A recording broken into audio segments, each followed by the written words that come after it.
ஓம் சாந்தி 13/8/2025 சாக்கார முரளி. இன்று சிவ பகவான் கூறுகிறார், இனிமையான குழந்தைகளே, அகால மூர்த்தி தந்தையின் பேசும் நடமாடும் சிம்ஹாசனம் இந்த பிரம்மா ஆவார். எப்பொழுது இந்த பிரம்மாவிற்குள் வருகிறாரோ அப்பொழுதுதான் பிராமணர்களாகிய உங்களை படைக்கிறார். கேள்வி: அறிவாளி குழந்தைகள் எந்த ரகசியத்தை புரிந்து கொண்டு சரியான முறையில் புரிய வைக்க முடியும்? பதில்: பிரம்மா யார்? மேலும் அவர் பிரம்மாவிலிருந்து விஷ்ணுவாக எப்படி ஆகிறார்? பிரஜாபிதா பிரம்மா இங்கு இருக்கிறார். அவர் ஒன்றும் தேவதை அல்ல. பிரம்மாதான் பிராமணர்களின் மூலம் யஜ்யத்தை படைத்திருக்கிறார். இந்த அனைத்து ரகசியங்களையும் அறிவாளி குழந்தைகள்தான் புரிந்து கொண்டு புரிய வைக்க முடியும்.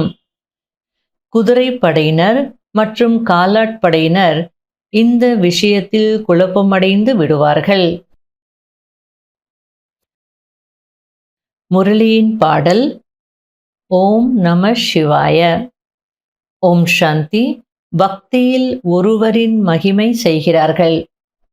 மகிமையையோ பாடுகிறார்கள், ஆனால் அவரை பற்றியும் தெரியாது, அவருடைய யதார்த்தமான அறிமுகத்தை பற்றியும் தெரியாது. உயர்ந்ததிலும் உயர்ந்தவர் பகவான் என்பதை குழந்தைகளாகிய நீங்கள் அறிவீர்கள். பிரஜாபிதா பிரம்மாவினால்தான் பிராமணர்கள் பிரபலம் ஆகிறார்கள். ஆதி தேவன் பிரம்மா ஆவார். இவர் சிவ்பாபாவின் ரதம் ஆவார். இவருக்குள் சிவ்பாபா பிரவேசிக்கிறார் என்பதையும் குழந்தைகளாகிய நீங்கள் அறிவீர்கள். 84 பிறவிகளின் கடைசி பிறவியில் சாதாரண ரதமாக ஆகிவிடுகிறார். பொதுவாக ஷரீரம் என்பது அனைத்து ஆத்மாக்களுக்கும் ரதமாக இருக்கிறது. அதாவது ஷரீரம் ஒவ்வொரு ஆத்மாவிற்கும் ரதமாக இருக்கிறது. அதுபோல பரமாத்மாவிற்கு பிரம்மாவின் ஷரீரம் ரதமாக இருக்கிறது அப்படின்றார். இப்பொழுது என் ஒருவனை நினைவு செய்யுங்கள் என்று தந்தை கூறுகிறார். நான் அவசியம் யார் ஷரீரத்திலாவது வருவேன் அல்லவா? ஆகையால ஷரீரத்தை பார்க்காதீங்க, ஷரீரத்தில் இருக்கக்கூடிய என்னை நினைவு செய்ய. இந்த உலகத்திற்கு முட்கள் நிறைந்த காடு என்று சொல்லப்படுகிறது. இங்கு அனைவரும் ஒருவருக்கொருவர் துக்கம் கொடுத்து கொண்டே இருக்கிறார்கள். அங்கு இயற்கையான சுகம் இருக்கும், இங்கு செயற்கையான சுகம்தான் இருக்கிறது. சத்தியுகத்தில் எல்லாமே நேச்சுரலாக இருக்கும், நேச்சுரலான சுகம். ஆனால் இங்கே எதுவுமே நேச்சுரல் கிடையாது, எல்லாமே செயற்கையான சுகம்தான். சத்தியுகத்தில் இயல்பாகவே சுகஸ்வரூபத்தில் இருப்பாங்க. ஆனால் இங்கே சுகமாக இருக்கணும்னா ஏதாவது நல்ல நமக்கு பிடிச்சது சமைச்சு சாப்பிட்ணும், பிடிச்ச மனிதர்களோடு எங்கேயாவது டூர் போகணும், சினிமாவுக்கு போகணும், இல்லை ஹோட்டல்ஸுக்கு போகணும், பார்ட்டிஸ் அட்டெண்ட் பண்ணணும், இல்லை கிளப்ஸுக்கு போகணும், இல்லை பண்டிகைகள் வரணும், புது ட்ரெஸ் எடுக்கணும். இந்த மாதிரி சுகத்திற்கு டிபெண்ட்டாக இருக்காங்க. இது இருந்தால்தான் சுகம் அப்படின்னு இருக்காங்க. அதுக்கு பாபா செயற்கையான சுகம் அப்படின்றார். ஒரே ஒரு தந்தை தான் உண்மையான சுகத்தை கொடுக்கக்கூடியவராக இருக்கிறார். இங்கு காக்கை எச்சத்திற்கு சமமான சுகம் இருக்கிறது. நாளுக்கு நாள் தமோ பிரதானம் ஆகிக் கொண்டே போகிறது. எவ்வளவு துக்கம் இருக்கிறது! மாயையின் புயல்கள் நிறைய வருகிறது என்று சொல்கிறார்கள். மாயை குழப்பி விடுகிறது. அப்போது துக்கத்தின் ஃபீலிங்ஸ் அதிகமாக வருகிறது. சுகவள்ளலின் குழந்தையாக ஆன பிறகும் துக்கத்தின் ஃபீலிங்ஸ் வருகிறது என்றால், குழந்தைகளே, இது உங்களுடைய மிகப்பெரிய கர்ம வினை பயன் என்று தந்தை கூறுகிறார். அதாவது பாபா கிடைச்ச பிறகும் ஞானம் கிடைச்ச பிறகும் துக்கத்தினுடைய ஃபீலிங்ஸ் நிறைய வருது அப்படின்னா என்ன அர்த்தம்? அவ்வளோ கர்ம வினை பயன் இருக்குன்னு அர்த்தம். தந்தை கிடைத்திருக்கிறார் என்றால் துக்கத்தின் ஃபீலிங்ஸ் வரவே கூடாது. பழைய பாவ கணக்குகளை யோக பலத்தின் மூலம் முடித்து விடுங்கள். ஒருவேளை யோக பலம் இல்லை என்றால் தண்டனை அடைந்து முடிக்க வேண்டி இருக்கும். தண்டனை அனுபவித்து குறைந்த பதவி அடைவது நல்லதல்ல. முயற்சி செய்ய வேண்டும். இல்லை என்றால் பிறகு ட்ரிபுனல், அதாவது நீதிபதிகளின் குழு அமரும். பிரஜைகள் நிறைய பேர் இருக்கிறார்கள். நாடகப்படி அவர்கள் அனைவரும் கர்ப்ப சிறையில் நிறைய தண்டனைகளை அனுபவிக்கிறார்கள். சில ஆத்மாக்கள் நிறைய அலையவும் செய்கிறது. யாருக்குள்ளாவது அசுத்த ஆத்மா பிரவேசமாகிவிட்டால் எவ்வளவு தொல்லை கொடுக்கிறது. சில ஆத்மாக்கள் மிகுந்த நஷ்டத்தை ஏற்படுத்தி விடுகிறது. புது உலகத்தில் இந்த விஷயங்கள் இருக்காது. நாம் புது உலகத்திற்கு செல்ல வேண்டும் என்று இப்பொழுது நீங்கள் முயற்சி செய்கிறீர்கள். அடுத்தது பாபா டிராமாவை பற்றி சொல்லிட்டு இருக்கிறார். டிராமாவில் என்ன நடக்கும் அப்படின்னு நான் முன்னதாகவே சொல்ல முடியாது. அந்தந்த நேரம் வரும்போதுதான் நீங்க அந்த விஷயங்களை பார்ப்பீங்க அப்படின்றார். போக போக என்ன நடக்கும் என்பதை பார்க்க வேண்டும். இப்பொழுது பாபா கூற மாட்டார். சொன்னால் செயற்கையான நாடகம் ஆகிவிடும். இப்போவே பாபா எல்லாத்தையும் சொல்லிட்டார் அப்படின்னா அப்போது செயற்கையான நாடகம், அதுல மஜா இருக்காது. ஆகையால் எதையும் சொல்வதில்லை. நாடகத்தில் முன்கூட்டியே சொல்வதற்கான பதிவும் இல்லை, அது ஃபிக்ஸ் இல்லை அப்படின்றார். நானும் நடிகன் என்று தந்தை கூறுகிறார். வரப்போகும் விஷயங்களை முன்கூட்டியே அறிந்திருந்தால் நிறைய விஷயங்களை சொல்ல வேண்டி இருக்கும். கலியுகத்திலிருந்து எங்களை சத்தியுகத்திற்கு அழைத்து செல்லுங்கள் என்று சொல்கிறார்கள். பழைய உலகத்தில் துக்கம் இருக்கிறது.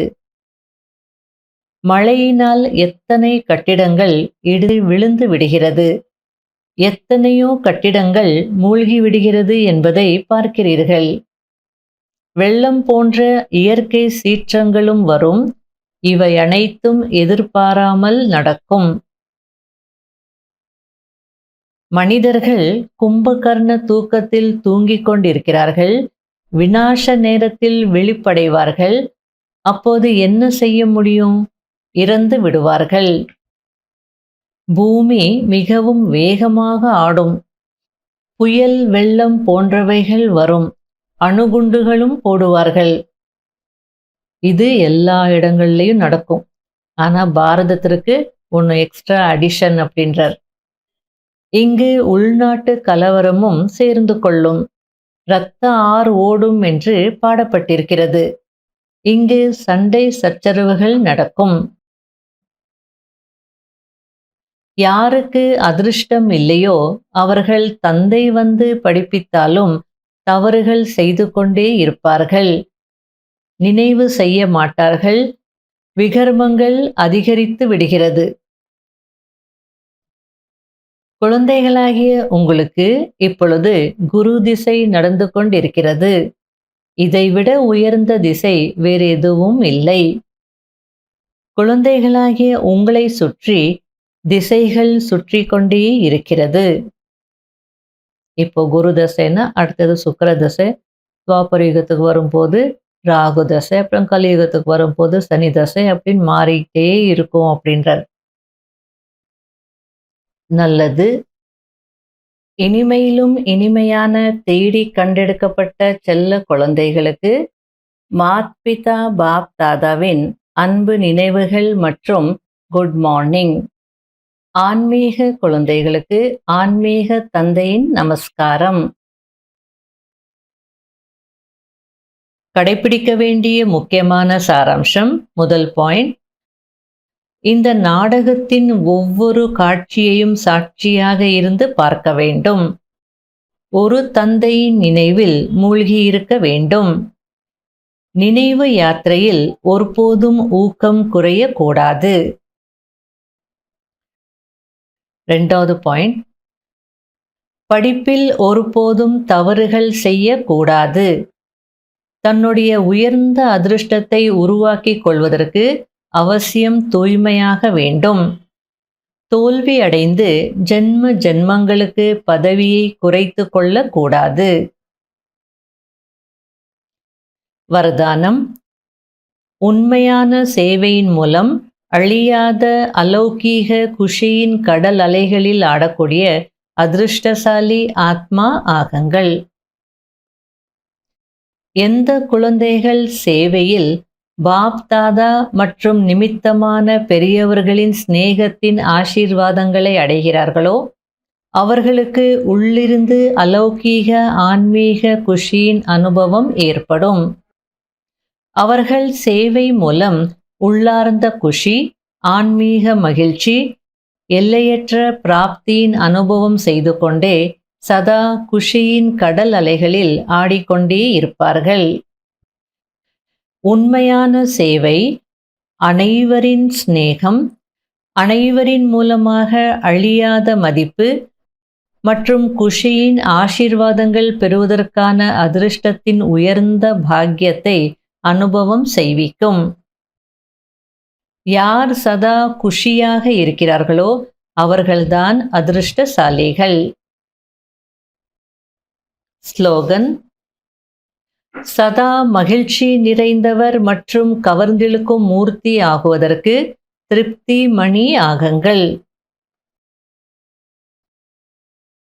அவ்யக்த சமிகை: கர்மத்தில், வார்த்தைகளில், தொடர்பு மற்றும் சம்பந்தத்தில் அன்பு மற்றும் நினைவு, இந்த மனநிலையில் மூழ்கி இருக்க வேண்டும். யார் எவ்வளவு அன்பானவராக இருக்கிறார்களோ அவர்கள் அந்த அளவிற்கு அன்பில் மூழ்கி இருக்க முடியும். இந்த அன்பில் மூழ்கிய நிலையை மனித ஆத்மாக்கள் ஐக்கியமாகிவிடும் நிலை அல்லது கலந்துவிடும் நிலை என்று சொல்லிவிட்டார்கள். பாபா மீது அன்பு என்பதை விட்டுவிட்டு வெறும் மூழ்கி இருக்கும் வார்த்தையை மட்டும் பிடித்து கொண்டிருக்கிறார்கள். அதாவது பக்தர்கள் இறைவனிடம் நம்ம கலந்துருவோம் அப்படின்னு சொல்றாங்க. அந்த வார்த்தை அல்லது அந்த விஷயம் எங்கிருந்து வந்தது? பாபா லவ்லின்னு சொல்றார். பாபாவின் அன்பில் மூழ்கி இருக்கணும், கலந்துடணும். அன்பு என்ற வார்த்தையை விட்டுட்டாங்க. ஆனா இறைவனுக்குள்ளேயே அடங்கிடணும், கலந்துடணும், ஐக்கியம் ஆயிடணும் அப்படின்னு நினைக்கிறாங்க. அந்த வார்த்தையை மட்டும் பிடிச்சிட்டாங்க. குழந்தைகளாகிய நீங்கள் பாபாவின் அன்பில் மூழ்கி இருந்தீர்கள் என்றால் மற்றவர்களையும் சுலபமாக தனக்கு சமமாக மற்றும் பாபாவிற்கு சமமாக ஆக்க முடியும். ஓம் சாந்தி.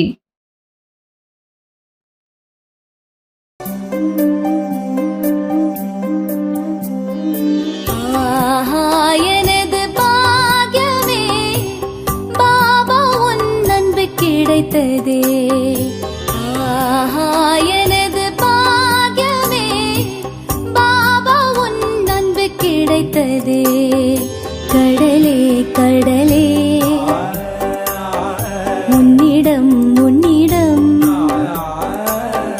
கடலே கடலே உன்னிடம் உன்னிடம் ஒரு துளி அடைந்ததே.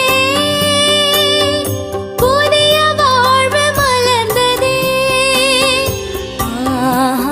எனது பாக்கியமே, பாபா உன் அன்பு கிடைத்ததே.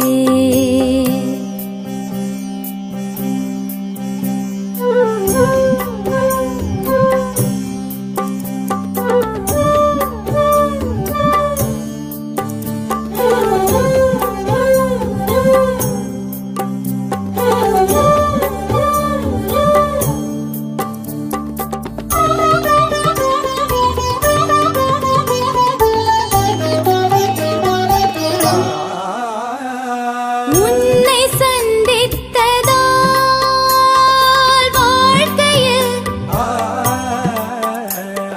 பரமானந்தம் அடைந்தேனே.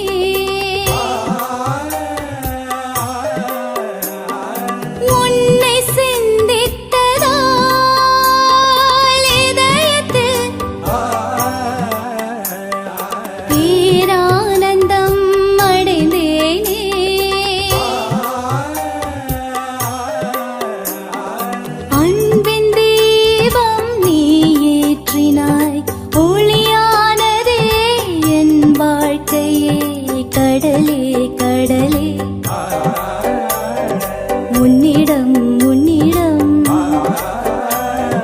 கடலே கடலே உன்னிடம் உன்னிடம் ஒரு துளி அடைந்ததே புதிய வாழ்வு மலர்ந்ததே ஆஹா எனது பாகமே பாபா உன் அன்பு கிடைத்ததே